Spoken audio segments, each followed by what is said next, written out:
Welcome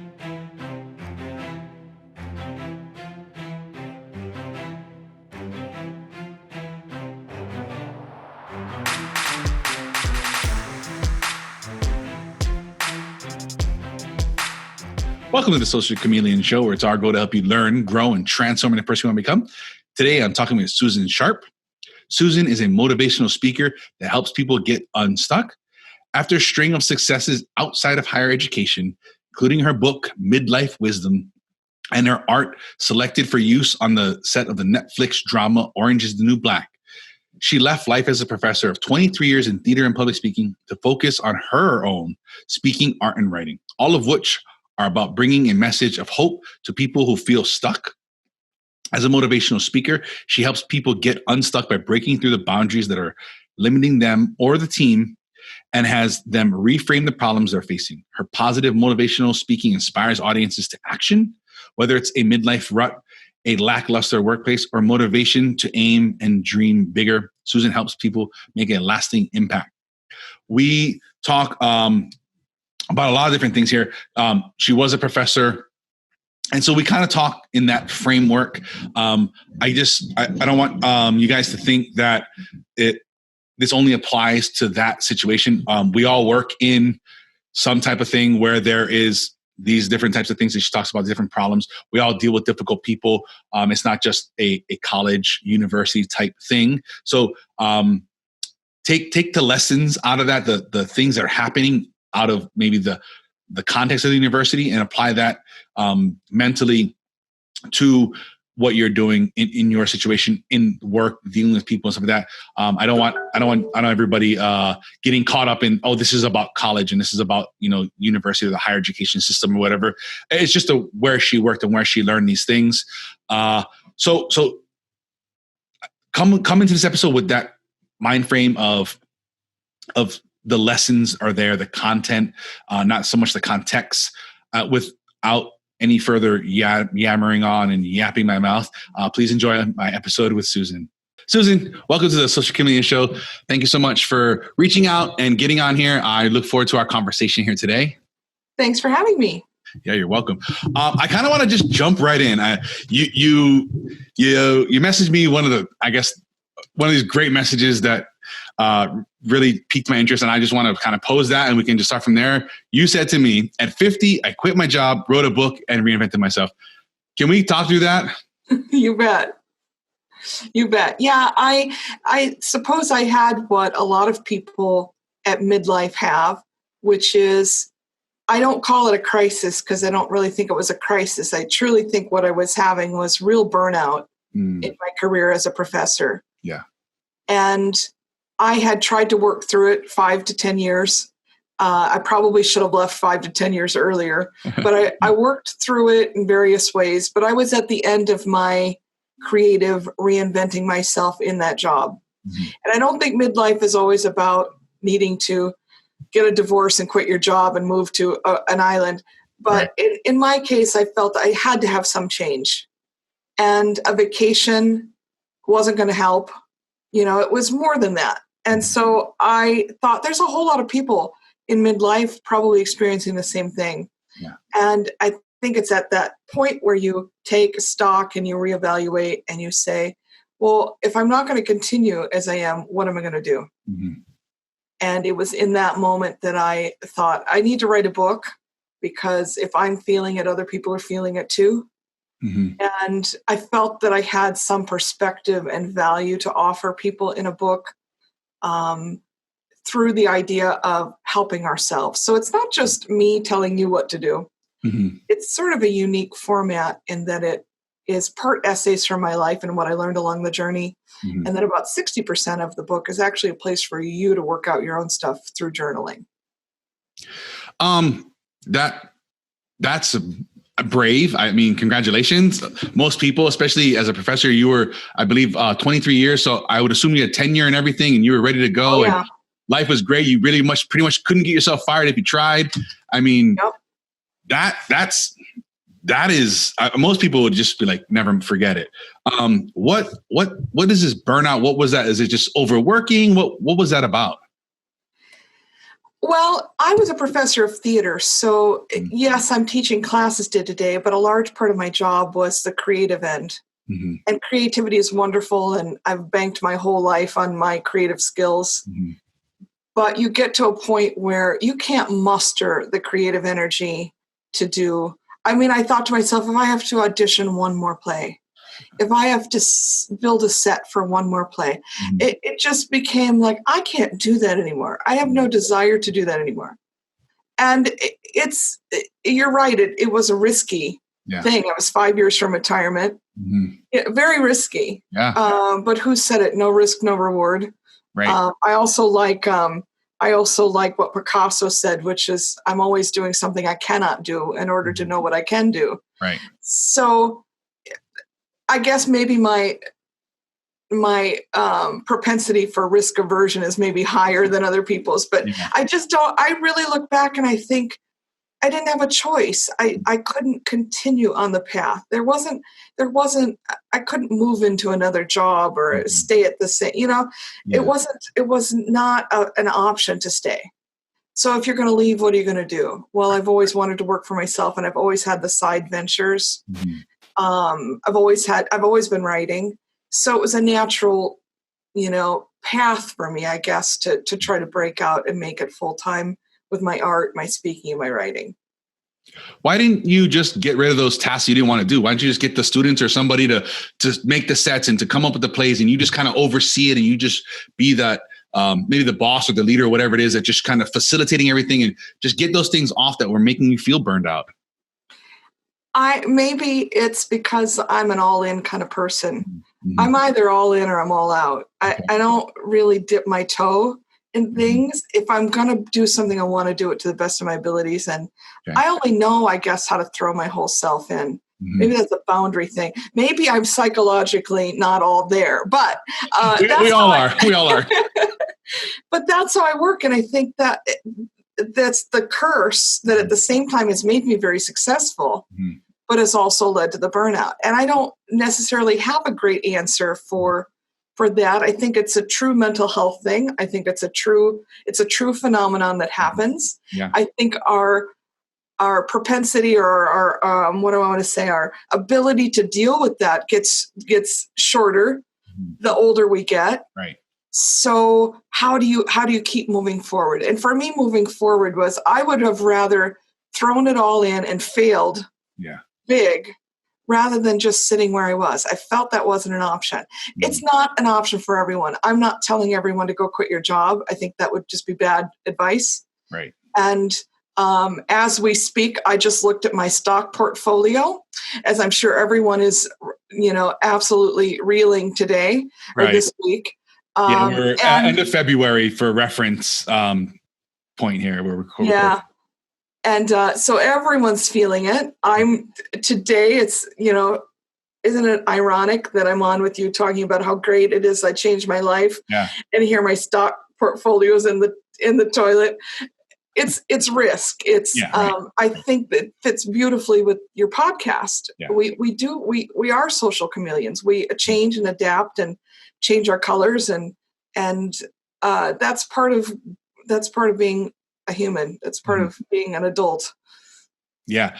And that's the, kind of the point of the show is to let people know, like, you can be more, you can move on. A lot of people get stuck in this thing. Like, it sounds like you were in this, like, well, I'm this, I'm a professor and that's who I am. That's my identity. I tie my self-worth to that, all these things. And like, I can't change. I can't be anybody else. I've been this for all these years. And then the people that do say, you know what, I can have another life. I can have another career, another thing. I've done this for whatever. Now I'm going to be somebody else. And like that's the thing, that's really, it's really hard. It's brave to do it. There's so much that goes into that. And I commend you and all the people that do that. And this is, an episode, a show, whatever it is, a platform to let people know, and maybe to give them permission. Like, I can do this too. And that's the things I like to bring out. And that's why I was excited about this conversation, because it's so easy. I'm sure you probably can talk back with all your colleagues that have tenure. They're like, listen, I wish I could be you. I wish I could do that, but never mind. I busted my ass for these years. I got tenure. I'm not going to give this up, and I'm not going to throw caution to the wind. And I'm just going to look back and regret my rest of my days or whatever it is, you know? Yeah, I don't understand. It's not in my wiring, I guess, to coast. Yeah. You know, it's just never been who I am. Mm-hmm. And again, I'm not sure how many people could do what I've done, but I guess if I'm unmarried, I don't have children. That's a different portrait than a lot of people. And when you're directly responsible for the care and well-being of other people, you might not make that decision. Whether the decision has been wise or unwise, the year that I've had to really work for myself, rest, because I truly needed rest. I truly needed a different environment. A lot of people don't know how political and cutthroat higher education can be, and I really got tired of a very negative environment at times. And I wanted positivity. I just wanted to be around positive things and positive people. And I had navigated all of that adversity for so long. And I just thought, even if it's the same level of struggle somewhere else or doing something else, it's at least different, you know, and I needed that. I desperately needed that change. Yeah, it seems like it's kind of giving you some energy, some life, and really maybe invigorated you a little bit. What is that? What was that self-talk like leading up to this moment, and then the decision to do it, and then doing it, and then all this time? Like, what was that all about? What was going on in your head? Oh, fear. Tremendous amount of fear. Like, what if I go for it and fail? Like, can I save face? Can I? A lot of fear. I had some of my ducks in a row, but not nearly as many ducks in a row as I should have had when I left. Being an artist, and an author for that matter, life can be very up and down financially. You know, I just had a great big art commission, which is awesome, but will I have that same level of commission next month for art? Will my book sales be the same next month? So you learn that feast and famine mentality. You learn to save for the rainy days, and but there's a reason I probably should never be in finance, because that isn't my gift. And so I've made a lot of mistakes along the way. And every mistake I learned from. Again, talking about just because it's so on my brain, looking at my stock portfolio and, with a wide open mouth, I've learned some things there. Everything you do is a learning opportunity. And so I think what I've had to take stock of is that I certainly didn't do it perfectly. I shouldn't be writing a Forbes article on how to quit your day job. It's, but for me, weighing the risk and the reward, I thought that the reward was more. It meant more to me than the risk taking. What was the thinking like? What was maybe the strategies or things you did to get past the fear, and then also to get over these problems? And you're, like you said, you made these mistakes. Like what in those different scenarios or whatever it is, how'd you think through that? How'd you work through that? I'm a voracious reader, and I've got a big network. And so I really reached out to people and asked, what would you do? What would you do differently if you were in my position? Trying to really put my unique scenario in front of them. And a lot of people said that they wouldn't do anything different, which was the affirmation. A few financial gurus in my network told me exactly where I went wrong and lesson learned for the next time. But I think the mindset is it's really about that determination and that grit to make it. And I think that self-talk, I think negativity is like gravity, right? It will take you to the lowest point right now. Yeah. And you can stay there or you can keep climbing back up. And for me, I guess it's just my personality that I'd rather keep fighting the fight than just to give in. I believe in my abilities, and that's the other part of self-talk, is that you really have to believe in your skills. Yeah. You have to really believe that you know what you're doing. And even if I made mistakes along the way, in the big picture, I still feel like I know what I'm doing.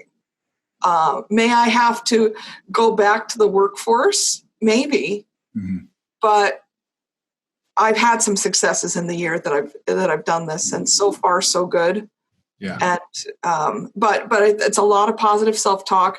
It's a lot of networking with other people to get that feedback. I mean, this is why platforms like LinkedIn are so important. You have a whole vast array of people at your disposal if you want them, and a lot of people that are willing to mentor and give of themselves and talk about their own journey. Definitely. That's a good point. I talked to, and I've talked with, and I've heard a lot of people say, like, nobody's going to respond to me. Nobody's going to give me back messages. And you'd really, if you just took that second or that 2 or whatever, and just throw out 30 messages or whatever, emails, whatever it is, you'd be surprised at how many people. I would guess at least 50% of the people or more will get back to you. Absolutely. Just overjoyed to respond to you, to help you. And out of nothing but, I made these mistakes and I know where you're at, and I would love to help you not do that. That's a good point. Were you emailing people? How were you reaching out to them? What is a template you use? There's a few questions you asked. How did that look like? Depending on the person that I was contacting, I believe in really researching the people that you spend time with, and whether it's through a personal relationship or going to their various media and learning who they are as people. And so I never want a sort of a generic message. I always want it to be what I want to get specific too, because I value people's time. Yeah. And you have a set of questions you were looking at getting answers to, 4 or 5 questions, and maybe, 3 of these are good for you. Like, was there a list that you were looking to get? Not really, but often it was questions phrased with the beginnings like, do you know the best resource for? Okay. Can you tell me where you got this? Okay. Trying to get to the root of things that I valued in their own profiles, things that I thought that they would very clearly, accurately, and quickly be able to address. Okay. I didn't want it to be anything that anybody had to go and research. I wanted it to be something that they could quickly email back, or we could have a quick phone conversation. Sure. And you're right. A lot of people on LinkedIn did respond to me, and we're very happy to help. And I think the original tension of LinkedIn was not quantity, but quality of connections. Right. And that's why they do try to limit you, and they try to make sure you really know somebody. Yeah. I very interesting. I like that. I'd encourage people to try this and do this. And I like your approach of, I know you, I know a little bit what you do, and I have this problem, and it seems like you're the person for it. And was there any, I don't know, wording or techniques that kind of let people not feel obligated to email you or write you back? Like, hey, and if you're busy, don't worry about it, or something along those lines? A lot of times when it's a person that, especially I was maybe really, had admiration for, and was maybe even a little intimidated by the level of their ability, one of the first thing I'd say is, I'm not selling you anything. Yeah. Especially on LinkedIn. Yeah. Yes, that's the downside of LinkedIn. As soon as you make a connection, somebody wants to sell you something. And so I tried to make it very clear. I need 2 minutes of your time. I'm not selling anything. I have no agenda. Simply have a problem I think you could help me with. And that was sort of the gist of every email. Yeah. Okay. And that I think was effective. And then it was just a matter of, again, asking them something quickly and seeing every person as, if I was doing a 1,000-piece puzzle, having everybody contribute something small to the puzzle, not looking to any one person to complete that puzzle. And so then each conversation was an enhanced LinkedIn contact. Now they had a face, a voice, a name, not just a profile on LinkedIn. Now they knew me a little bit. I got to know them a little bit, and they added one little piece to the puzzle. They weren't responsible for, making or breaking my business or my decision. It Yeah. was just a little nugget of wisdom they gave me along the way. I like that. That's I just love the strategy because a lot of people get stuck there, and it's interesting to see how you got unstuck. It's easy to get down and get knocked down and just say, I'm just going to sit down here and I'm going to stay here. This is easy. There's no effort. I can't get hurt anymore. I can't fall any farther. And I love how you just attacked it. And I think there's some good things in there, even if it's not in your personality. I think if you try a couple of these things, I think you can start to, maybe get on one knee and start to stand back up again, metaphorically speaking. And what's the worst that can happen? They won't answer. Right. Yeah. And we got to be okay with that. A lot of people won't do these things because, well, they're not going to answer me. But maybe they won't, but that's okay. You got it out there. It's off your mind. You can start to hone your message a little bit. You can start to look at other people. There's a lot of good there. I just really like what you had going on there with that. And I guess the only other thing that someone could do that might irritate you is to answer harshly, but then are they someone you want advice from anyway? But even that, it may be the way we read it, or right. you sub vocalize that or whatever. A good trick that I tend to try and do is I try to read it in a pleasant tone. Like, I think you're writing this from a pleasant tone, and it changes the message a little too. Even if and I find myself, sometimes I write stuff very, very brief, and I don't mean to be harsh, but I'm not here to have a 10-minute long conversation with you. And I think I can say what I need to say in a sentence or two. And some people take that really, really badly. But I try to, when I read messages, I try to, or emails or whatever, I try to come from a positive frame of mind. And it really, like I said, it really, really changes the tone of the message. Even if they are being harsh, who knows? It's so hard with text messages and stuff. Yeah, I always take the position of, I always give them the benefit of the doubt that it was meant in the right spirit. And if it wasn't, I think that it will eventually come out in future communication. But for the first one, I always try to take it with that mentality. I want to kind of circle back a little bit here. When you're talking about, I guess, being a professor of that college type higher education being cutthroat, what do you mean by that? People jockey for position, power. It's a power grab sometimes. Right. Okay. Even though you're a professor, there's a lot of other duties and roles that one can play in higher education that people vie for. Okay. And it's very political in that there's a lot of ego. Okay. And that's a reason that I never fit in higher education, and actually a reason that I felt some friction within higher education is, for me, it was always a very pure endeavor of, I'm there to teach. I'm supposed to be my image was my role was very defined for me, and having to jockey position in higher ed was never what it was about. So there was a natural discourse, there for me. But the other thing is, people can move up in higher education. And those that maybe had their eyes set on administrative roles would, voice their desires. And so that combination was just, it was why my time in professional theater was very short. It's because I didn't, it doesn't have to be all about ego, but I guess that's just not who I am. I'm not egocentric and ego driven in what I do. So I found that I was like a fish out of water. And in some ways I felt like a fish out of water in higher education as well. I'm a conservative, and most people in higher education are also liberals. So there's yet another way that I felt discourse, even from students, even though I didn't necessarily ever talk about politics, but things come up. And when you go against the grain, or you voice an opinion that is maybe contrary to what everyone else is speaking, you find yourself like really coming straight in the face of adversity there. People who want to challenge your positions and tell you you're wrong. And I've been told there are other points in American history where the political rhetoric was a little worse, but and where members of Congress actually brought firearms to to work, but it's pretty bad right now. And I find that crept into higher education as well. And if you weren't liberal, you weren't welcome. That was a sort of a message that I got from both students and faculty. Did you? I've heard from other professors.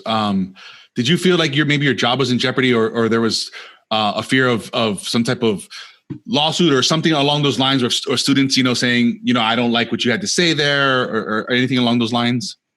Oh, that's a great topic. We could do a whole podcast on that. I'm not sure if I'm interested in all that. The reality is most people don't realize that professors are sued every day in this country. Yeah. Either for what they say, what they don't say.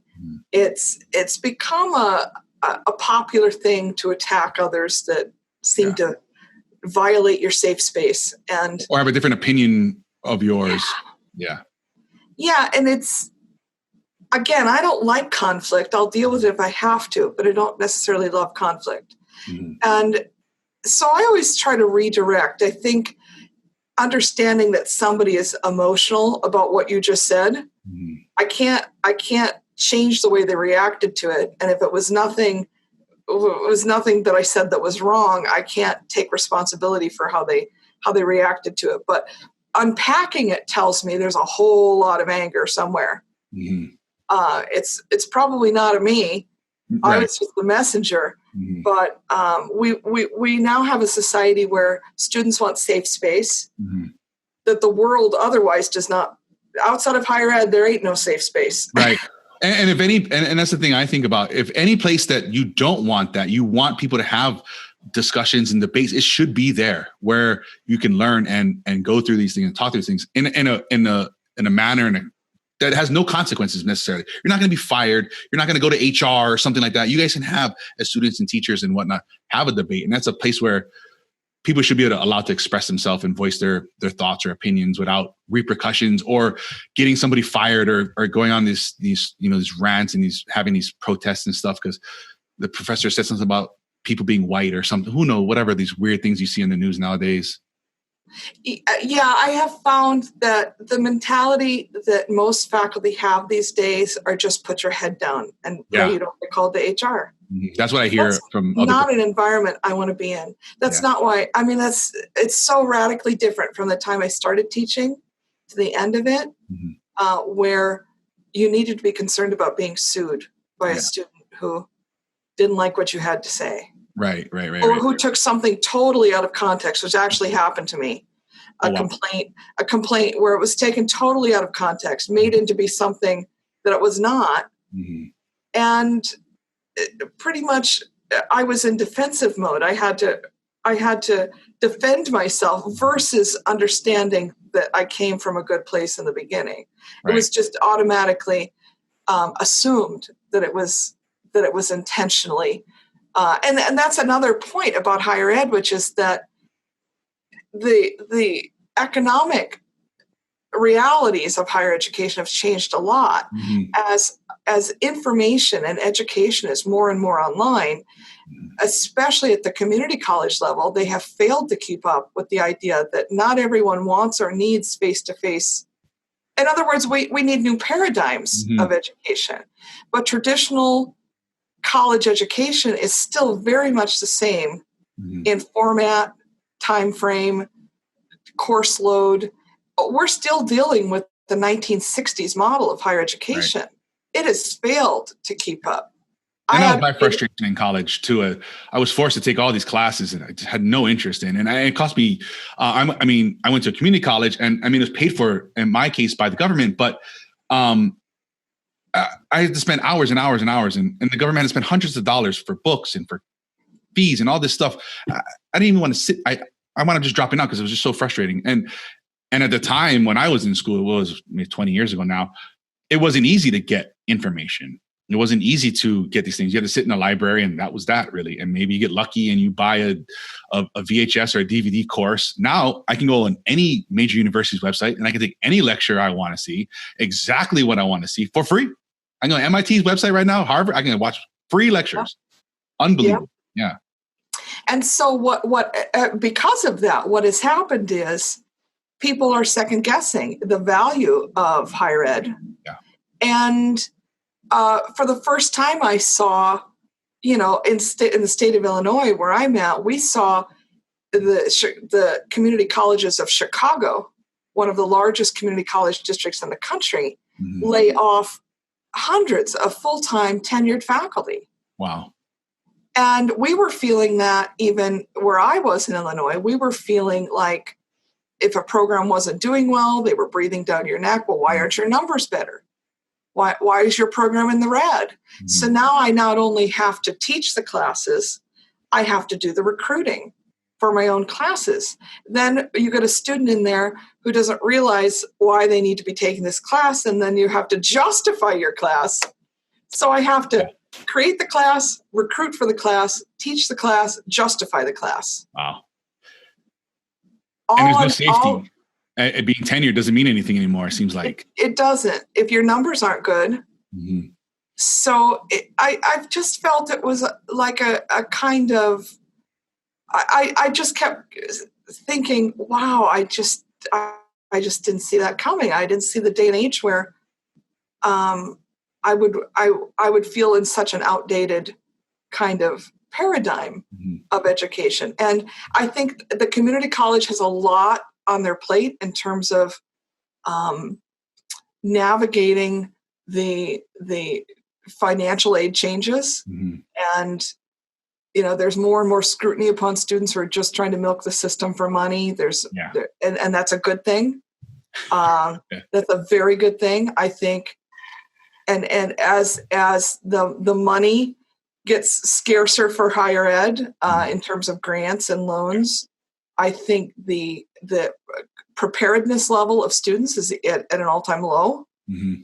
And so I think, again, a whole other podcast we could do on financial aid, but I really think that we have to, in this country, address that big gap between being ready for college and funding college. Because there's a huge gap there that's setting students up for failure. It's essentially, telling students that you may be actually in debt at the end of 2 years and no further along academically than when you began. Yeah, when I was in school, they threw money at us, tens of thousands. I have friends that took a couple of semesters of, and I shouldn't say like a few classes, a couple of semesters, they got tens of thousands of dollars in money. And they're still on the hook for that. But I want to say over $30,000+ I have friends that didn't even, and I mean, I would even venture to say, it was easy just to sign up for a class, never have any intention of going or attending, and then applying for $50,000 in student loans. And it was so easy. Just like I said, if you had a heartbeat, if you could sign your name in any form, they would just throw money at you because they knew you were on the hook for the rest of your life for it. It's true. And I started borrowing for college in, the 80s. Mm-hmm. And there wasn't even exit exams or exit interviews at that date for your student loans. Now, at least they give you the stern warning and verbally that you're going to be on the hook for this money. But at the time, they weren't even doing exit interviews and sort of reminding you just borrowed $50,000 for your degree. And then you get to the point where your student loan, your original sum of your student loans is now less than the interest you owe on that loan. We have a big issue in higher ed in this country. The paradigm needs shifting. The financial aid structure needs, I have a solution for that, but that's maybe another podcast. Yeah, definitely. I'd like to jump off this topic a little bit here. I'm interested in dealing with egos. Did you have a solution? How did you go, from maybe where you first started to where you are now, dealing with the egos? What were some tips or tricks or tactics or whatever it is you had to do with talking with these people, interacting with them especially on a day-to-day basis? I think when you're really tired mentally, that becomes very hard. Mm-hmm. But you have to keep reminding yourself that when people have ego and anger, that's really coming from fear. Mm. And if you can reframe that scenario and hear their words differently, and it might be coming out as anger or screaming or whatever, but really inside they're afraid of something. Mm. And I think it's really important to be able to reframe that. Now, I'm not saying I did that very well in higher education. Yeah, sure. Truthfully, having a year now to reflect, almost a year, I would do things maybe a lot differently. But when you're utterly exhausted, you do things in a not the best way, but maybe the most efficient way. And and what's that fear coming from? Again, if you think about the portrait of higher ed that I've painted, if faculty are giving you pushback, it's because they're afraid of losing their status, their position, their power. And a lot of times that's tied to assignments that have a dollar figure assigned to them. And so maybe they're actually afraid of losing income. Right. Because you come along and you want to do something differently. For students, I think it's fear of failure. I think it's fear of not doing things correctly. It's fear of being asked too much of. As I've seen the college population change, I feel like students in particular, their resiliency is much lower than I remember it being. Yeah. They don't know how to deal with conflict. They don't know how to deal with change. And that's, again, where the need for safe space is. But in the rest of the world, I would say that all of that applies as well. That if you come against ego, and there's a lot of it in business, especially in sales. I've come up along people that have a lot of ego. Ego isn't really the enemy. Ego is, again, the thing that can drive you to great success. But if you are in that situation, I think you have to, where you're dealing with abrasiveness or power struggles, I see that all as somebody afraid of losing something or not getting what they want. And fear is not a pure motivator. So fear will drive the engine, but not very far before it peters out.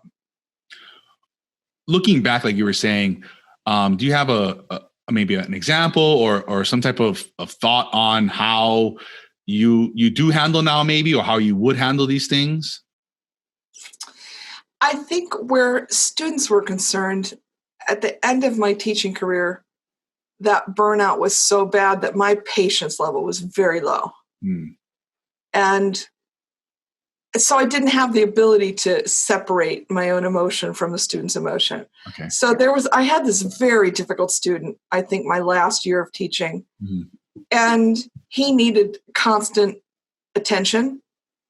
He was ADD, and which I can relate to a little bit, and but needed constant validation at the same time being a constant pain in the neck in the classroom.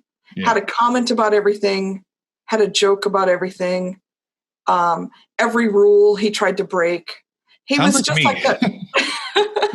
He was just like that fly that kept buzzing your head. And I mean, I only went so far with him until I didn't have the mental energy to deal with them. So I just sort of had a conversation with him, and I pretty much laid, line in the sand, if you will.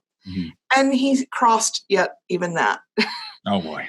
And then I don't remember what the final scenario was for him, but I remember he came back to me after I had dropped him from my class, because we at the college I taught at, we had that ability. That's cool. To drop a student either for academic performance, behavioral issues, whatever. And the combination of the things at midterm was such that he wasn't passing, and I dropped him. And then he came back to me and begged because he was a student athlete. Now he was below the number of hours he needed, yada, yada, yada.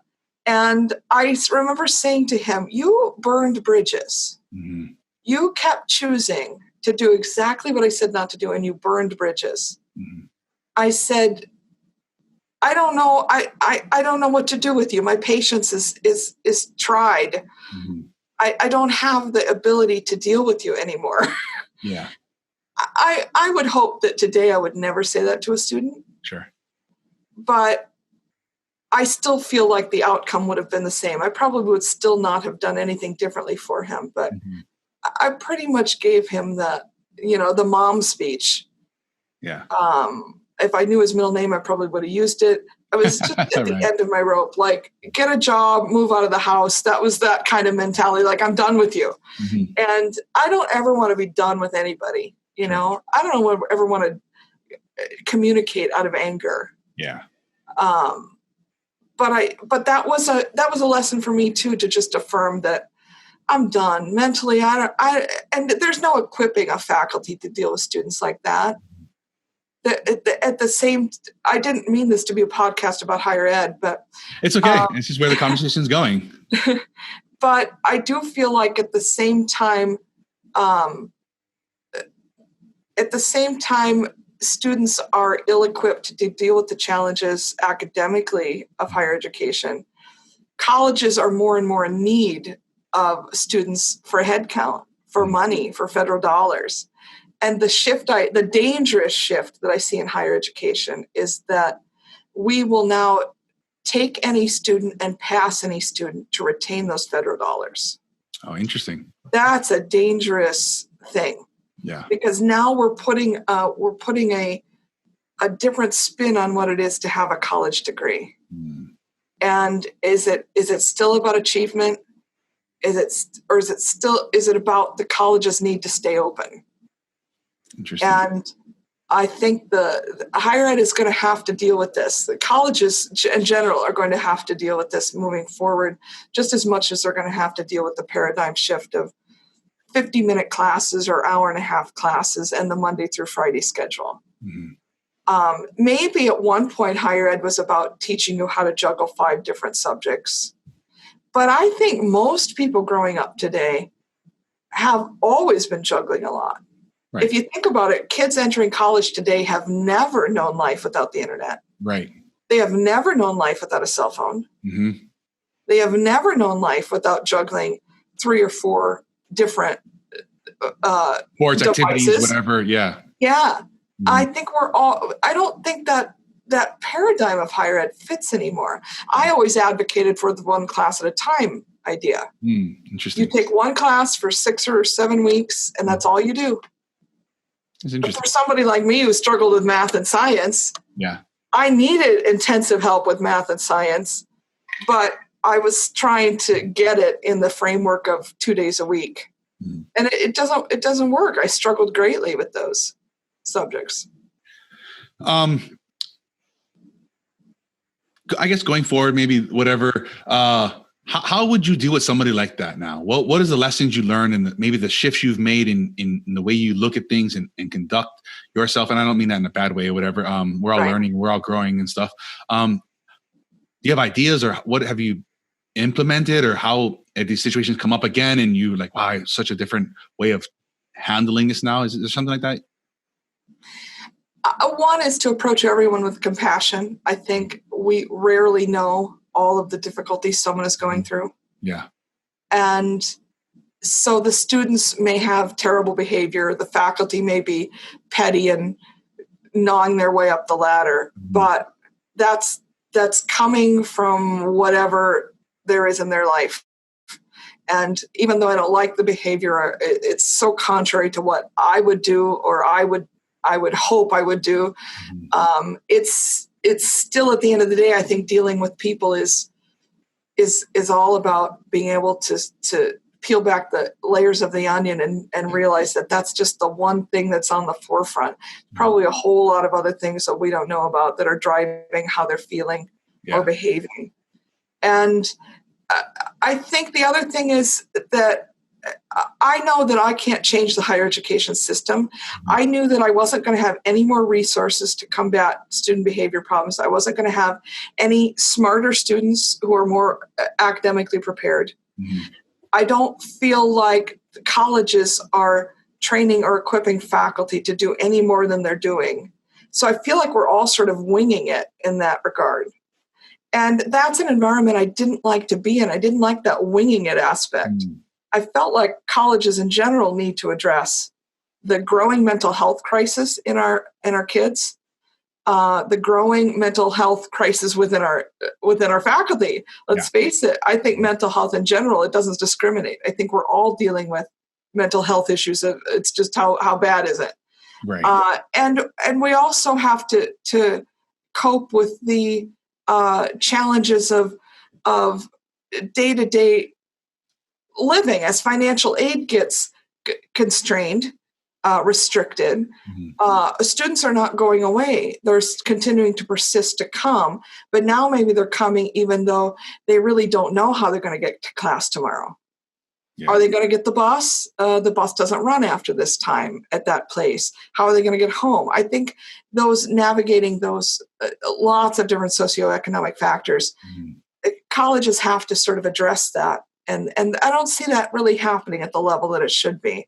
So, but personally, what I would do differently is maybe I would have given less homework to give myself a break so I had less to grade. I see. So I had maybe more fuel. I kept fighting with myself for academic integrity. On them now, they're just going to get hit with it at some point. So I always felt like I had to keep my academic standards high, even though it would have been much easier for me if I would have just shown a movie every day and had a quick discussion and let them go home early. Yeah. There's no academic integrity there. So that was sort of at odds with my own internal ethics. And, but I probably would have done less work. I kept doing smaller and smaller plays. We were doing a lot of one acts towards the end instead of the full length, 2+ hour show. Yeah. I had done a lot. I had already done a lot of compromising and pulling back, which is again another time I knew it was time to leave. Yeah. And I think when you feel like you're going against the grain, you're either in the right place or the wrong place. And for me, I just felt like I was in the wrong place anymore. And I think a lot of faculty would say these same things. I don't think I'm alone. Yeah, I've heard this. I don't think most people would say these things publicly, but yeah, I have nothing to lose. So yeah, you're done with that game. Yeah, I'd like to switch gears a little bit. I'm not you could have a great conversation with somebody a lot more knowledgeable on this on a different show. I enjoyed it. I'm not saying that, but I kind of want to talk about something maybe a little more happy. I know you mentioned and it says on your site you got some art in a pretty big production TV show. Can we talk from the beginning of that, like how it started, and then through the whole process and then how it ended? Sure. Well, there's not a ton to tell there, except that the set director for season 7 of Orange is the New Black reached out to me and asked if I could sort of express ship some pieces from my shop. And of course I said, sure. And then they bought 2 pieces of my art and then 2 of my other handmade goods, a set of coasters and a Christmas decoration. Awesome. And I was able to, that's not a show that I had watched prior to having my art on the set, but in watching it, I could really only find 2 of my pieces on the set, but what a high to see your art on the screen, and pretty exciting that way. I'm not quite sure why they chose my pieces, but they bought from both my shops, which are not linked. I mean, you can't buy from both shops just by being in one shop. So they went out of their way to buy from both of my shops, which was really nice. And it's been interesting, the reaction I've gotten from that.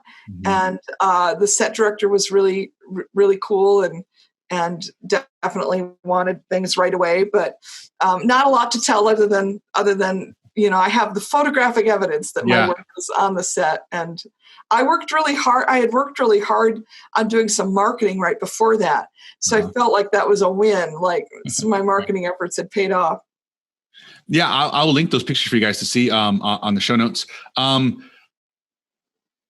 do you feel? Maybe you set yourself up to be in a position where somebody could see that, and then maybe not necessarily of that stature, but you had to have done things to be in the right places, to do the right things. What was that about? How do you think you went about that?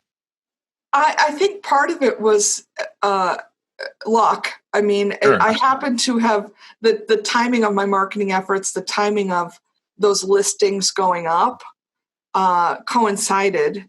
Not all of them, but one of the listings, I had just listed that product, and then they bought it.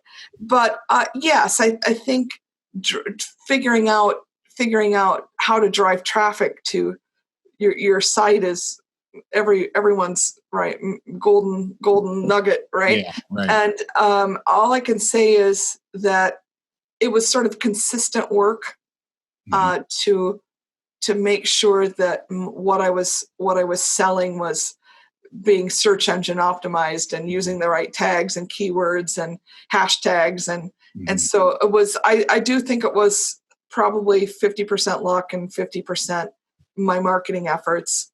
But I also think that the show has a very contemporary vibe, and that's what a lot of my artwork is. It's very contemporary, and so I think it fit with what they were doing. They wanted something sort of. I perceive that they wanted something maybe outside of the norm, outside of the box, if you will.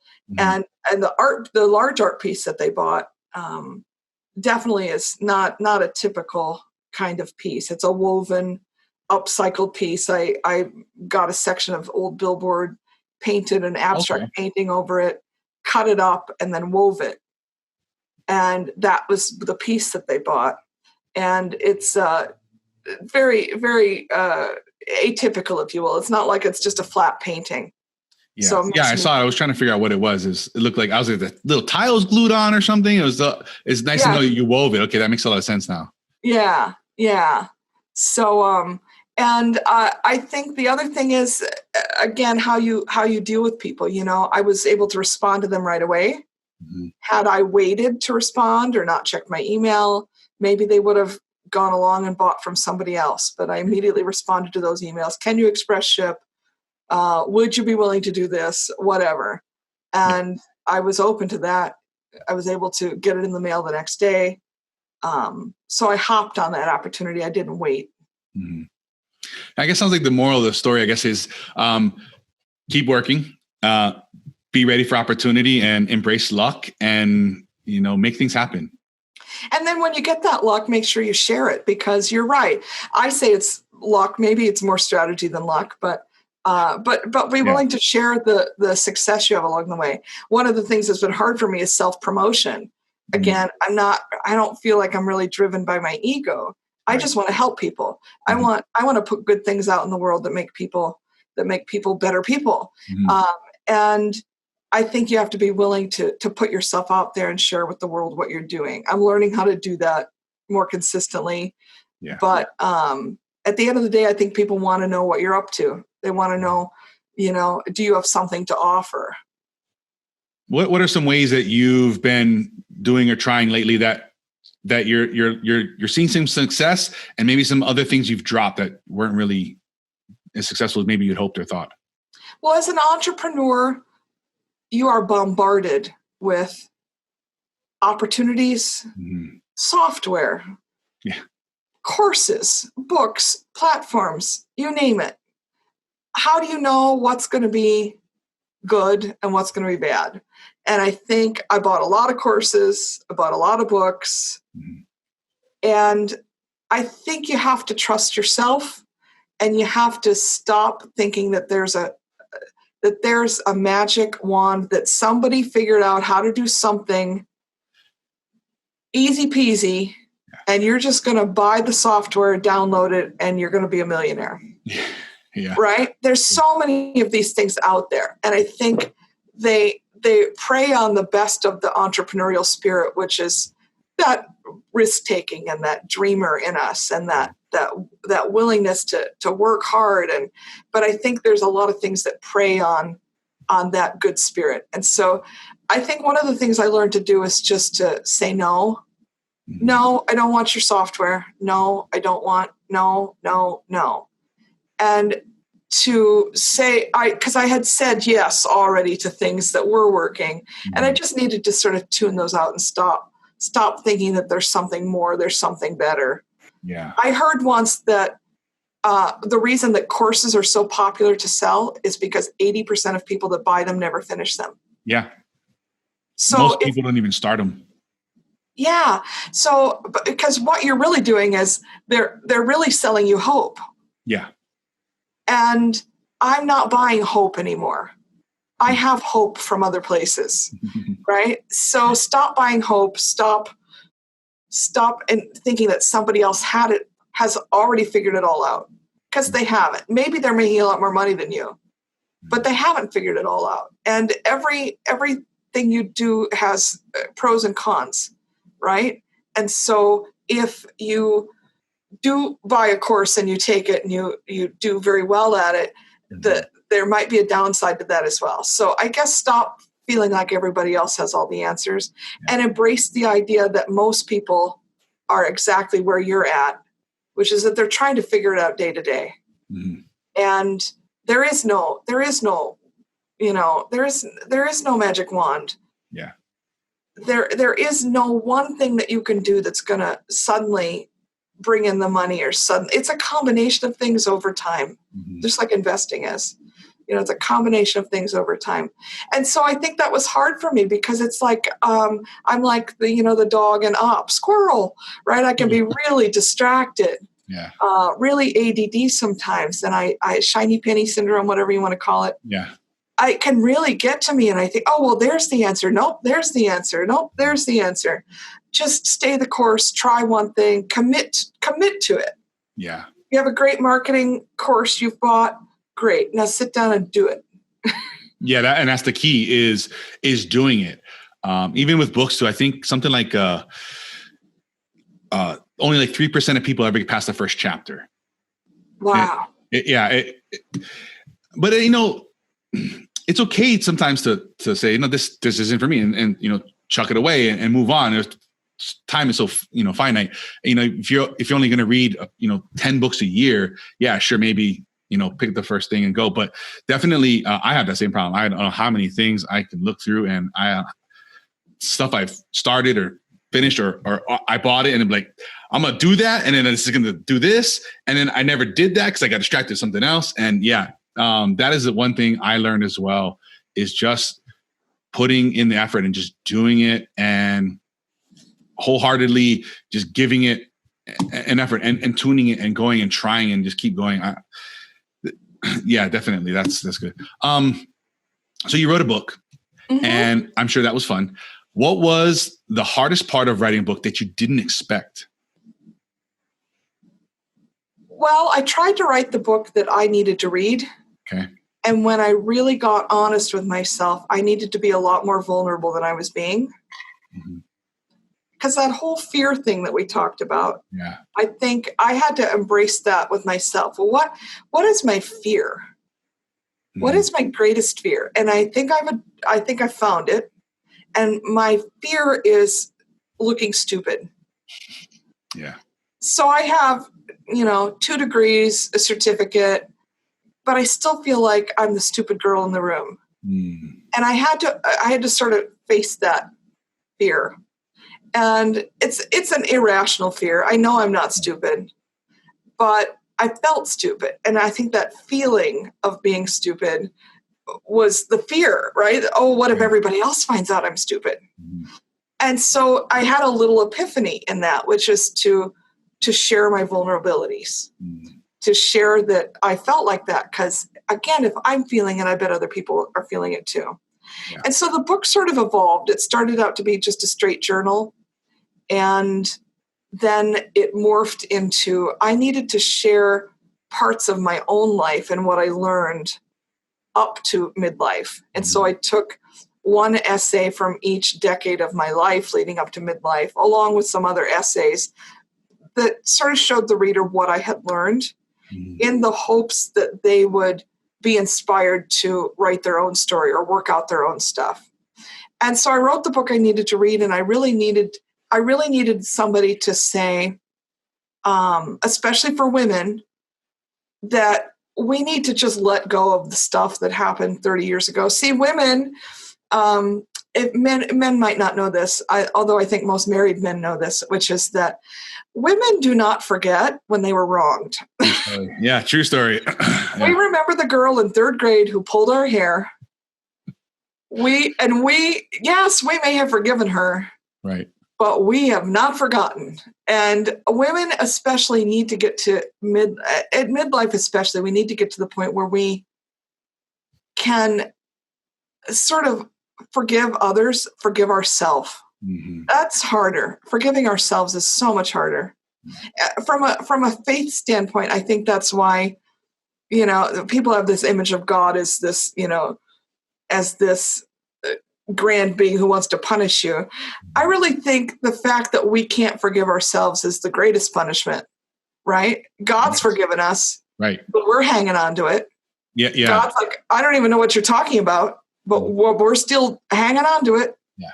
And so being able to forgive yourself, to be able to reframe your regrets, your failures, all of the things that you cringe at now and go, I cannot believe I did that or said that, right?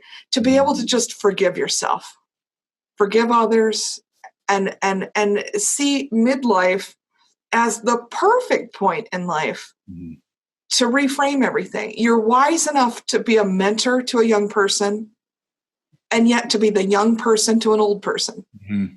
You're at the perfect age, right? Yeah. You're in the balance between maybe caring for aging parents at the same time you're helping to raise your grandchildren, right? It's a perfect age to be able to take stock and look back, learn from all the mistakes and the failures, but to move ahead with it in freedom, move ahead with it in forgiveness and reconciliation. And sometimes that means you have to make amends and you have to say, I'm sorry. Sometimes that means you just have to let it go and forgive yourself and forgive others and move on. Absolutely. So that's what the book is about. And that's sort of where it came from, is that I realized I was carrying a lot of regret from stupid things, not even anything. I didn't rob a bank. I'm not a felon. I'm not, it's just stupid stuff along the way that I'm so much, I regret that I did or said. And I'm so much a better person now. But I realized it was sort of holding me back. No, that's amazing. Those are great points. There's so much of a struggle with that. And I know, trust me, my wife brings up things I didn't even remember even happened. I get it. Is there any habits recently that you've added or removed that really made a big impact in your life? The first one is stop comparing yourself to other people. Absolutely. Again, from a place of faith, I think God has equipped us each uniquely with a different set of abilities and skills. Mm-hmm. And when you compare yourself to somebody else, it's like apples and oranges. It's not even meant to be compared.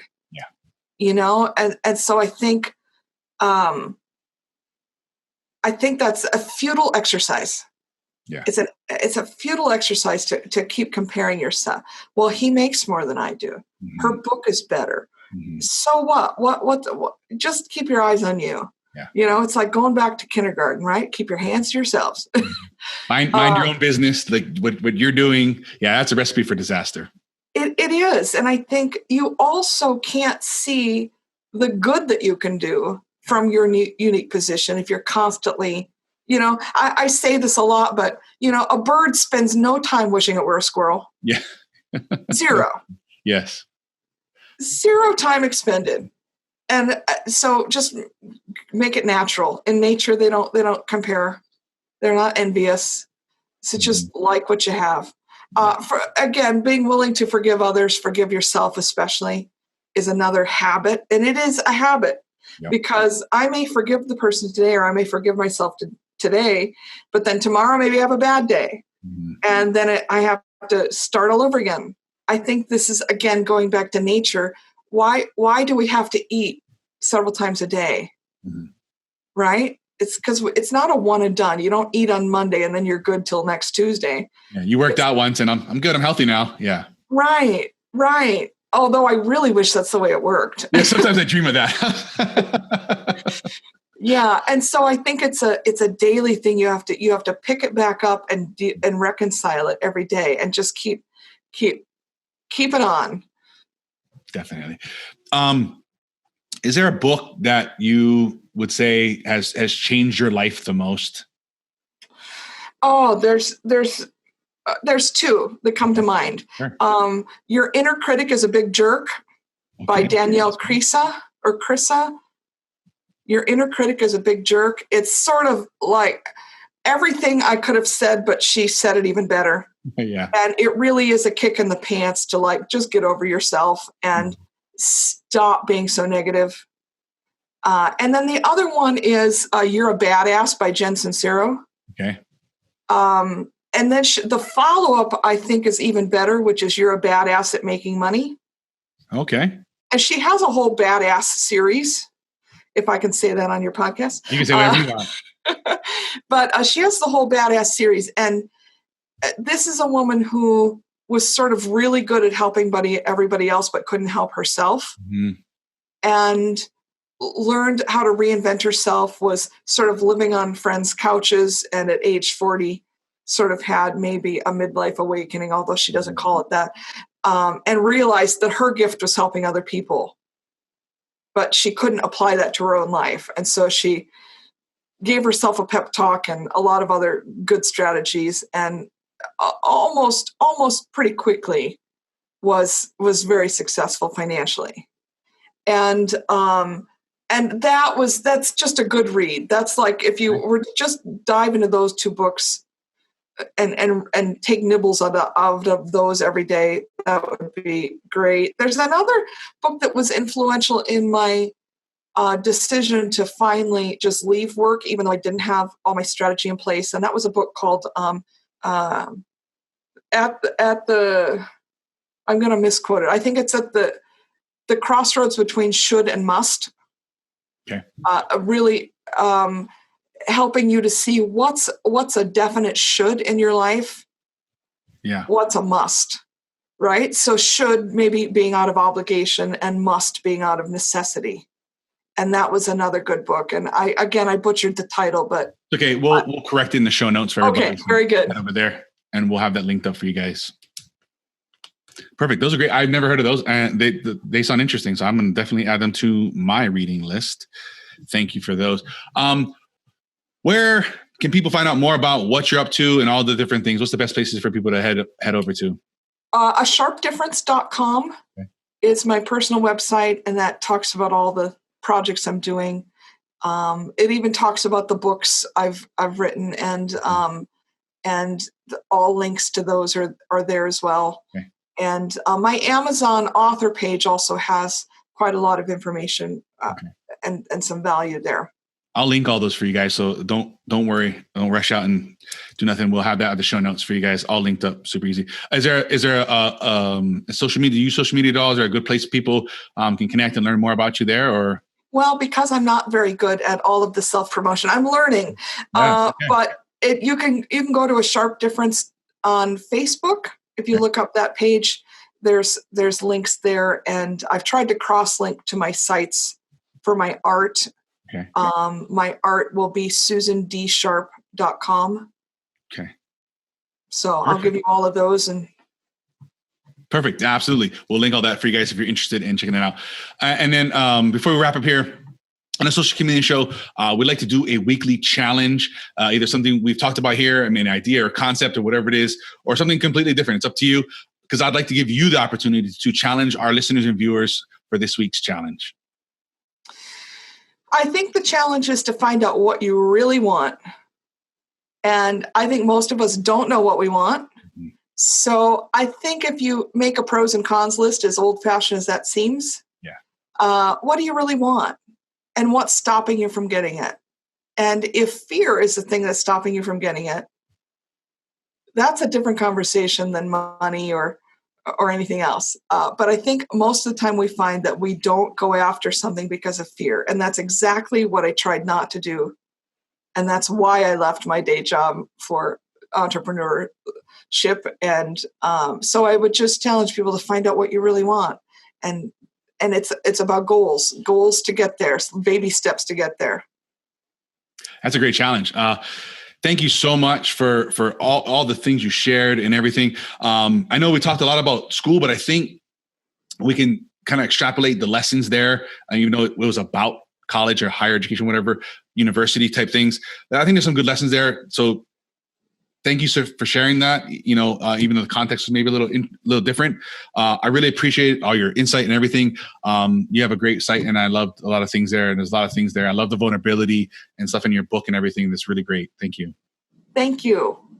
Thank you again, Susan, for the wonderful advice, the amazing challenge. A lot of good nuggets, wisdom in there. I also struggle too with that imposter syndrome is what they call it. I always feel like, somebody's going to find out maybe I'm not as good at whatever, or I haven't had as many clients as maybe they think I have or whatever. I struggle with that a lot. And it's really, like she was saying, just keeping that frame of mind of, let's put that away. Let's put it aside. And guess what, guys? Nobody's thinking about you. It's very, very, very small percentage of people. Everybody's worried about themselves, worried about how they are presenting themselves, how they look, how they come off. So let's put that out of our minds. If this episode was a help to you, maybe you want to discuss it with some of your friends or whatever, family, coworkers, share this with them. Let these people know this is the best way to support the show. If you like what we got going on, leave us a like on your favorite podcast app platform. Leave us a review. You guys can message us if you have ideas, questions, comments, everything. Let us know. We'll love to hear from you. In between shows, you guys can connect with us all week long. The Facebook, Instagram, and Twitter at The Social Chameleon Show. If you like the video version, you guys can head over to YouTube. If you are on podcast, please make sure you don't forget to subscribe if you're new to the show, or if you've been listening for a while and haven't subscribed, make sure you guys do that. For past episodes and links to everything we talk about here today, you guys can visit thesocialchameleon.show. Until next time, keep learning, growing, and transforming into the person you want to become.